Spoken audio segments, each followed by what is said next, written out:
Seputar dengan NIM 2409060668. Saya Aziza Alzuri dengan NIM 2409066056. Saya Dia Asrianti Claudia Jawa dengan NIM 2409066042. Saya Muhammad Ilham dengan NIM 2409066070. Saya Fazaisan dengan NIM 2409066066. Siang, saya bernama Yonatan Exobus Pautar dengan NIM 2409066068. Sekarang saya akan mewawancarai daripada akademisi. Sekarang saya sudah bersama narasumber saya, yaitu Kak Nanda, salah satu dosen di Fakultas Ilmu Sosial dan Ilmu Politik. Baik Kak, saya akan bertanya seputaran mengenai pemerintahan desa. Dari pertanyaan pertama saya, secara teori bagaimana seharusnya pengelolaan dana desa yang ideal menurut Permendagri nomor 20 tahun 2018. Oke, terima kasih atas pertanyaannya dan kesempatannya. Kalau menurut undang-undang ya, tentunya pengelolaan dana desa itu harus yang transparan, harus yang akuntabel, harus yang disiplin dan partisipatif gitu. Nah, transparan di sini tentunya harus masyarakat harus tahu pengelolaannya dan perangkat desanya juga jelas terbuka soal dana desanya. Mungkin itu tadi, transparan, akuntabel, partisipatif dan disiplin. Disiplin maksudnya sesuai dengan tahap-tahap yang dilakukan soal pengelolaan, yaitu ada perencanaannya, ada dianggarkan, kemudian setelah dianggarkan dilaksanakan, setelah dilaksanakan kemudian ada pelaporan dan pertanggungjawaban. Mungkin harus disiplinnya soal itu tadi. Untuk pertanyaan yang kedua Kak, bagaimana memastikan partisipasi warga dalam perencanaan APBD DES? Memastikan partisipasi masyarakat tentunya dengan informasi yang terbuka juga ya, yang transparan gitu. Jadi baiknya masyarakat melalui perangkat desa ada suatu sistem mungkin yang dibangun oleh desa tersebut, bagaimana caranya agar masyarakat menghadiri musyawarah desa sebelum pengelolaan dana desa untuk BUMDes itu dianggarkan gitu ya, ada direncanakan. Sebelum dianggarkan harus direncanakan dulu. Nah, gimana caranya agar masyarakat bisa berpartisipasi, yaitu masyarakatnya diajak gitu. Ada tokoh-tokoh masyarakat yang secara aktif dan mau mengajak dan meminta masyarakatnya untuk terlibat dalam perencanaan badan usaha milik desa. Karena kan bagaimanapun juga badan usaha milik desa itu dari desa ya kembalinya untuk desa gitu. Jadi bagaimana agar perangkat-perangkat desa, terutama tokoh masyarakat, itu secara aktif untuk meminta partisipasi masyarakat juga sih. Mungkin itu dari saya. Kalau bagian daripada digital saat ini Kak, pasti Kak menurut Kakak solusi untuk meningkatkan transparansi keuangan desa di era digital seperti ini Kak? Oke, untuk di era digital saya pernah ada ke desa di daerah, saya lupa nama desanya, kalau nggak salah di daerah Deli Serdang atau menuju Galang sana, saya lupa nama daerahnya. Nah, mereka sudah cukup terbuka soal dana desanya karena didampingi ya sama salah satu lembaga ketiga soal pengelolaan desa. Mereka itu punya website sendiri untuk agar masyarakatnya tahu bahwa ini mereka punya dana desa segini misalnya. Pengalokasiannya untuk apa aja, pertanggungjawabannya gimana, semua itu jelas ada di website. Kemudian di kantor desa itu ada spanduk gede yang memuat tadi pengelolaan dana keuangan sehingga masyarakat desa tersebut paham dan tahu bahwa mereka punya anggaran desa segini, dialokasikannya segini. Ada PAD kah, ada BUMDes kah, ada hibah lembaga saudara masyarakat, itu sangat terbuka jelas oleh perangkat desanya. Nah, semua itu juga tergantung dari kepala desanya ya, apakah mau terbuka seperti itu atau tidak gitu. Dan itu juga karena ada pendampingan dari pihak ketiga sehingga mereka mau bekerja sama dengan perangkat desa untuk keterbukaan transparansi dari pengelolaan keuangan dana desa.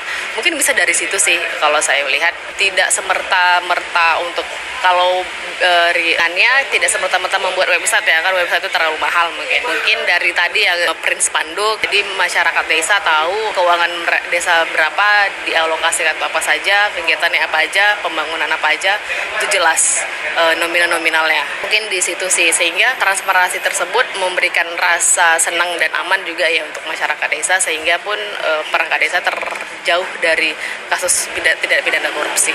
Mungkin itu. Baik Kak, terima kasih banyak atas jawaban dari Kakak dalam menjawab setiap pertanyaan-pertanyaan kekeliruan yang sama ini kami buat menjadi sebuah pertanyaan. Baik, itu menjadi penutup dalam wawancara saya. Terima kasih. Oke, baik Pak. Sebelumnya terima kasih Bapak sudah meluangkan waktu untuk kami wawancarai pada pagi hari ini. Sebelumnya perkenalkan, saya Dia Asrianti Claudia Jawa. Saya mahasiswa Ilmu Politik Universitas Sumatera Utara. Teman saya Saya Aziza Alzuri dari Universitas Madang Prajurit, program studi ilmu politik.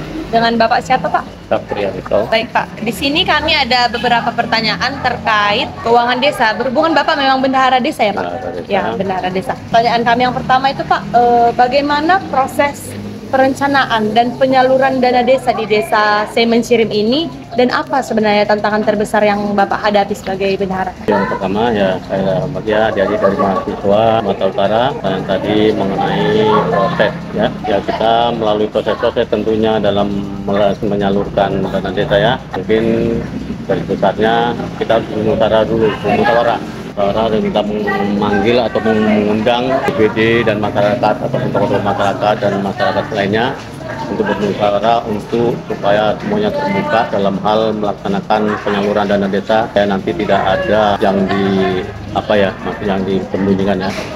Itu yang pertama, kita harus bermusyawarah. Kita juga nanti anggaran-anggaran mana yang harus di pos-pos yang harus dibagikan, nah itu nanti ada. Kita harus semuanya tetap berjalan dengan apapun ceritanya, musyawarah, musrembang, ya, sembang dan semua harus tetap musyawarah. Kemudian tadi ada yang kedua masalah Tantangan terbesar. Ya. Mungkin setiap pekerjaan pasti ada tantangannya, Ya, mungkin ada ya pro kontranya. Ya. Mungkin menurut kita itu yang harus dibangun, tapi masyarakat mungkin ya, banyak pendapat-pendapatnya. Tentu kita udah musyawarahkan dulu. Cuaca juga itu tantangan juga. Cuaca ataupun tepat itu yang karena kita di sini kan yang dibangun mungkin ya tempat-tempat yang paling tertinggal itu yang perlu kita bangun gitu. Itulah tadi tantangannya ataupun cara itu tadi ya.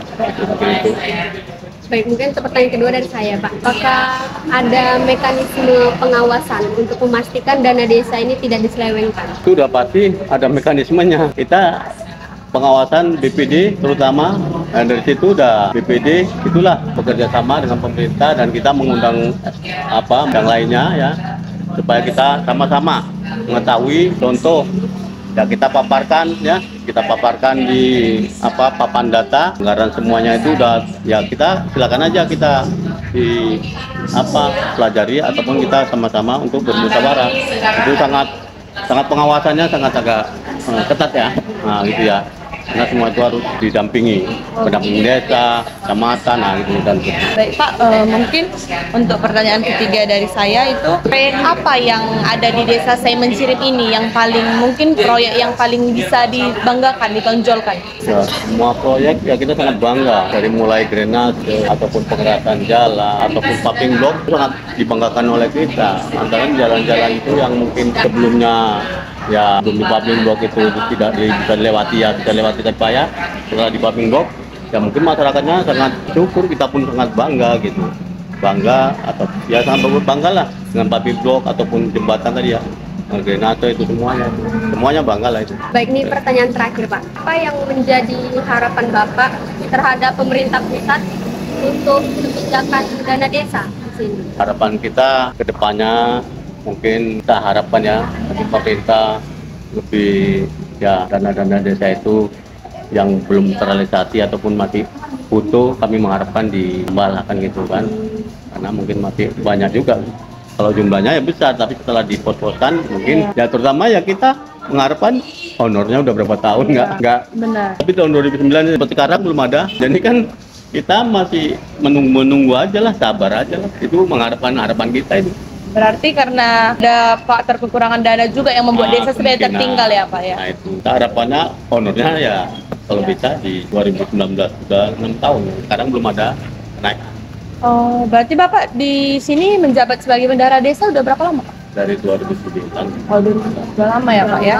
Ya mungkin terkendala tadi nggak ada ya, kita syukuri juga sih namanya ya honor tadi ya, mungkin ada kendala yang harus diselesaikan sehingga kita honornya belum ditambah, mungkin ada yang butuh, nah itu ya saya kerjakan aja lah, aja harapan saya naik itu. Tapi memang desa Semencirim ini udah cukup maju ya Pak ya?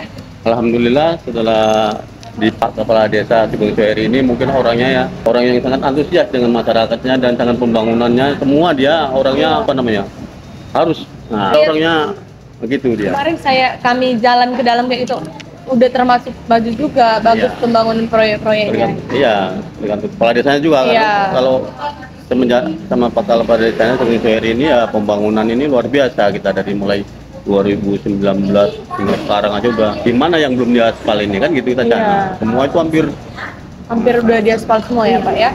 tapi semenjak ini mungkin kita kan karena mungkin agak keterlambatan, mungkin pengurangan pembangunan itu mah ada juga sih, cuma kan masih belum banyak. Makanya udah banyak lah yang udah diapain gitu. Ini rupanya sangat bagus lah. Baik Pak, mungkin segini dulu yang bisa pertanyaan yang kami ajukan pada Bapak. Kami sangat mengucapkan terima kasih atas kesediaan Bapak untuk meluangkan waktunya untuk kami mewawancarai. Sehubungan dengan itu kami ucapkan terima kasih banyak Pak. Terima kasih sama-sama ya. Saya Muhammad Ilham, kami dari Prodi Ilmu Politik Fisik USU, Bang. Perkenalkan, saya Fazlizon Chauki, saya juga sama dari Prodi Ilmu Politik. Nah, sebelumnya kami berterima kasih kepada kakak atau abang yang telah bersedia kami wawancarai untuk tugas kami itu pemerintahan desa. Nah, ini sebelumnya boleh perkenalkan nama abang? Ya, nama saya Fajar Ramadan Widianto. Saya sifat tinggal saya di Desa Mencirim.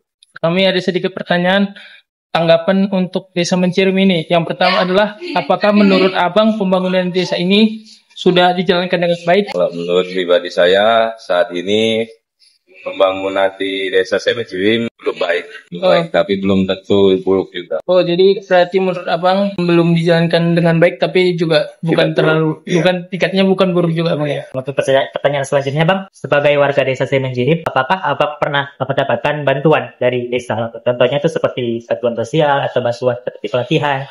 Saat ini belum pernah.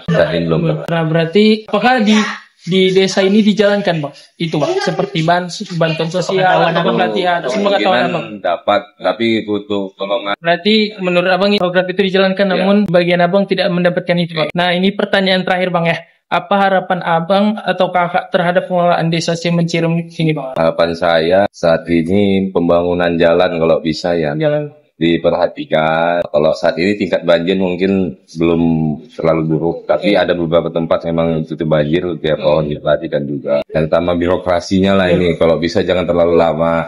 Birokrasi kita ini di Indonesia kita lah, apalagi Deli Serdang ini kan, kita mengurus itu agak sulit.